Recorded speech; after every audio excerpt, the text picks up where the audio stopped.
Oke, Vivo V60 kali ini cukup menggoda ya. Salah satunya ada lensa telefoto baru. Tapi kualitasnya beneran bikin puas atau nanggung doang? Kombinasi baterai sama chipset barunya bikin lebih badak dari V50 kemarin nggak? Terus komplain kayak haptic feedback lemah udah dibenerin belum? Yuk kita bahas. Good morning guys, kali ini kita sehari bersama lagi bareng Vivo V60.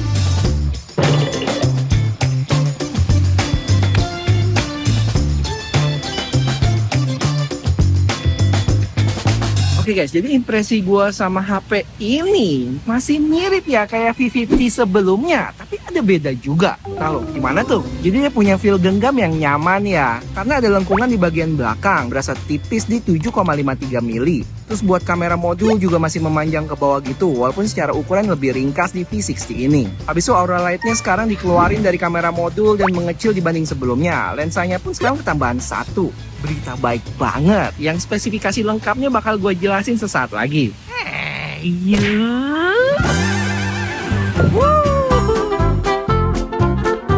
Terus ada satu lagi yang gue suka, kalau frame-nya itu dia sekarang matte finish ya, beda sama V50 yang glossy gitu. Hal kecil yang bikin happy sih. BTW guys, kalau kalian lihat zoom kontrolnya itu sekarang udah fleksibel, bisa loncat pindah lensa langsung atau di slide juga bisa. Beda sama V50 sebelumnya yang cuma bisa di slide aja.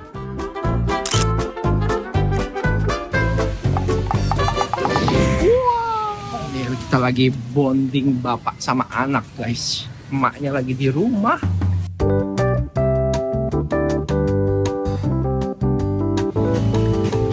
Salah satu yang gue suka dari selfie di HP ini ya jarak pandangnya yang luas, bisa sampai 0,8 kali. Dan gak cuman foto, tapi video juga sama. Belum lagi dia punya autofocus yang cucok banget kalau kalian mau tunjukin suatu objek jadi lebih detail.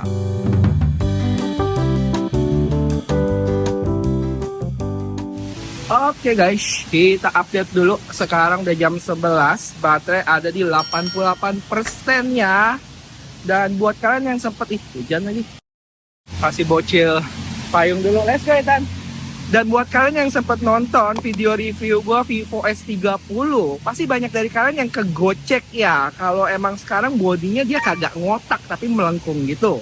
Dan mungkin sebagian dari kalian ada yang suka atau enggak, tapi terlepas itu, gua butuh kasih acungan jempol ke Vivo Global yang nggak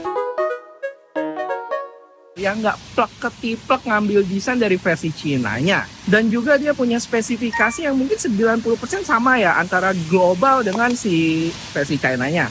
Paling yang gue inget itu bedanya ada di Zeiss, terus IP rating yang versi Cina itu nggak ada info si IP ratingnya. Selebihnya sama dari kamera, baterai, sama chipset. Mungkin Vivo Global mempertahankan desain curve ini karena dia lebih mengutamakan feel genggam yang nyaman ya, atau bahasa kerennya itu rounded edge design.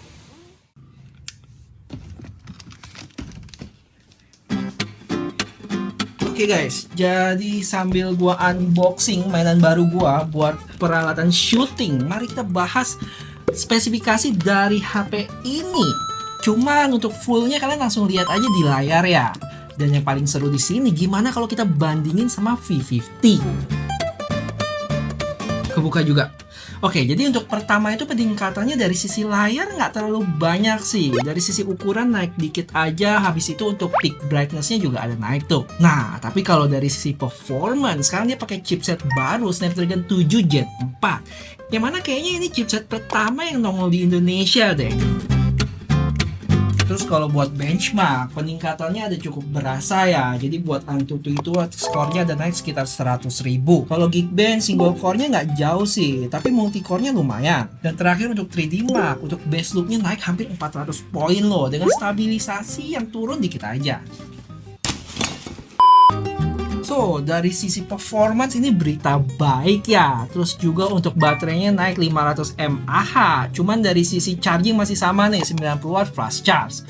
Dan sekarang dia udah ada bypass charging loh. Jadi dari sisi performance sama baterai bisa dibilang upgrade nih. Tapi gimana dengan kamera? Buat lensa selfie sama utamanya itu dia masih sama ya di 50 megapiksel. Tapi untuk ultrawide-nya sayangnya turun nih dari 50 megapiksel ke 8 megapiksel. Agak sedih sih, tapi seakan-akan Vivo itu bilang, Tenang bro, gua kasih 50 megapiksel telefoto nih, biar stalking mantan tuh lebih jelas. dan hasilnya emang cakep parah sih. Dan gak lupa juga semua lensanya itu berzais. Jadi secara keseluruhan bisa gue bilang untuk kamera upgrade sih. Untuk ultrawide-nya yang turun ke 8 megapiksel, gue mikir malah lebih mending ada ya daripada dihilangin sama sekali. Cuman pertanyaannya sekarang, buat harga naik gak? Nanti kita bahas ini di belakang. BTW sambil unboxing, gue juga sambil nonton ya si Rich Brian di HP ini. Terakhir buat spek layarnya nggak jauh beda sih. Paling ada penambahan dari software update ya, yang mana dia lebih lama setahun untuk OS update dan 2 tahun buat security. Tada! Sekarang jadi enak, punya layar lebih gede kalau shoot guys. Oke guys, dan update dulu setelah nonton YouTube lumayan lama, mungkin sejam kali. Baterai sekarang ada di 82% di jam 12.45 ya. Dan unboxing terakhir, ini dia. BTW, ini nggak disponsorin sama Smallrik ya. Tapi kalau Smallrik nonton ini, boleh kali. Gue penggemar Smallrik juga nih. Oke guys, setelah cukup lelah kerja, mari kita refreshing dulu nge-Mobile Legend. Dan baterainya masih lumayan banyak ya, 80%.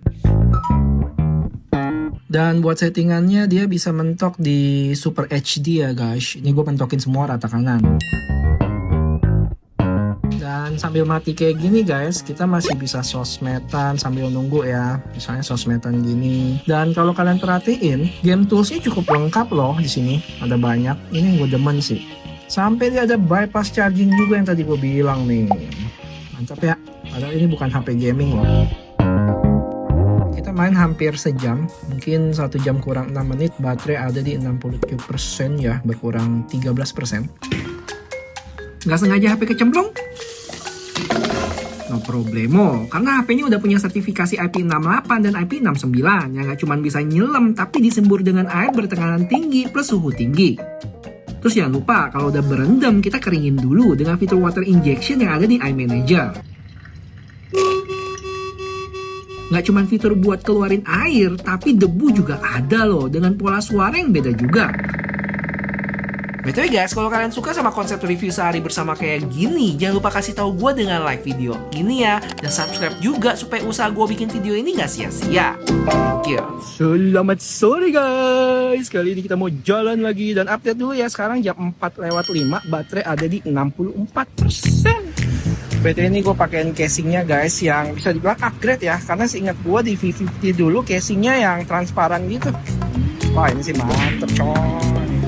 Buat yang tanya, resolusi video selfie di HP ini mentok sampai 4K 30 ya. Cuman sayangnya nggak stabil tuh. Jadi kalau jalan gini mending pakai 1080p 30 aja. Sedangkan kamera depan juga sama, mentok di 4K 30 dengan stabilisasi yang mantep nih. Fokusnya juga cukup cepet loh. Orchard rame banget. Beda guys, tadi kita barusan main-main satu fitur eksklusif yang ada di Vivo. Jadi kalau kita ke menu portrait, terus ada klik tombol AI di situ, nanti dia foto portraitnya bisa diubah ke musim tertentu ya. Ada macem-macem tuh musimnya. Cuma buat pemrosesannya butuh waktu, karena dia diproses di cloud. Dan kalau gue perhatiin, perbedaannya bakal lebih dapat kalau ada pohon sih. Beda musimnya lebih kelihatan. Nih, kamu lihat hasilnya nih. Jadi HP ini bisa gantiin tiket ke Jepang kalian selama 4 musim. Oke guys, kita makan dulu monster curry. Oke guys, kalau ngomongin AI di HP ini makin lama sih makin lengkap ya. Misalnya di galeri ada AI erase yang makin canggih, terus ada AI reflection, terus ada AI magic move buat pindahin atau gede kecilin objek, AI image expander yang bantu generate foto kita sesuai sama luas foto yang kita tentuin dan lain sebagainya. Terus selain yang ada di galeri, kita juga bisa tanya Gemini yang udah terintegrasi sama video ya. Jadi kita bisa tanya sekeliling kita. 7-Eleven itu pertama kali ada dari mana ya? Terus Circle to Search juga nggak kelewatan, AI Transcribe dan lain-lain. kenyang. Dan update dulu guys, sekarang jam 17.48, baterai ada di 47% ya. Kita lihat nih sampai akhir SOT-nya dapat berapa ya? Masih setengah loh ini. Oke guys, sekarang kita butuh menjawab apakah dengan tambahan lensa telefoto ini punya hasil yang seadanya atau emang bagus? Dan jawabannya lebih dari bagus sih, gue bilang kece banget. Bahkan mungkin lensa telefoto terbaik di kelasnya gak sih? Bayangin aja, dari posisi ultrawide sejauh ini, zoom 10 kalinya masih bisa hasilin gambar yang bagus. Pemrosesannya itu loh nggak ada lawan. Belum lagi racikan buat foto objek orangnya nggak kalah bagus ya. Kalian bisa lihat pemrosesan gambar dari yang B aja disulap jadi kinclong gini. Hebat sih.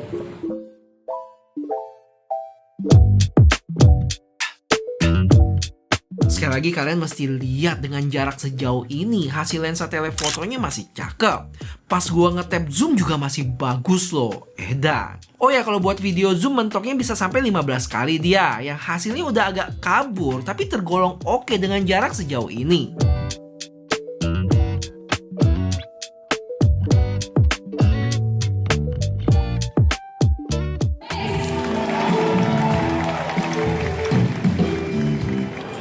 Oke guys, kita baru kelar nonton konser-konseran dan update dulu. Sekarang setengah 8, baterai ada di 29% ya. Masih banyak nih. Dan ini untuk lensa selfie-nya guys. Nih gue baru pindahin ke wide.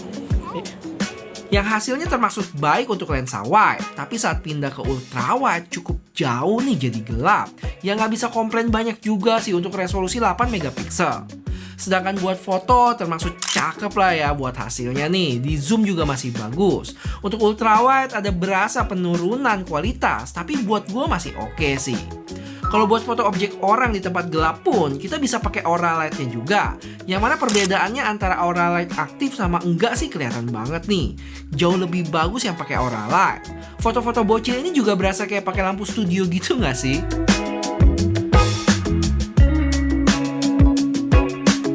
Kita balik dulu. Bocilnya ada teler. Sepanjang jalan gue sambil nonton YouTube dan sampai rumah udah mau jam 9, baterai masih di 19%. Yang lanjut gue habisin lagi sampai jam setengah 11 di baterai 5%. Nah, untuk SOT-nya sendiri dapat di 7 jam 6 menit ya. Yang bisa gue bilang termasuk awet loh. Apalagi kalau kalian lihat pemakaiannya cukup intens. YouTube 2 jam, IG sama kamera masing-masing sekitar 1,5 jam. Terus sempat ngegame juga tadi sejam dan beberapa app lainnya.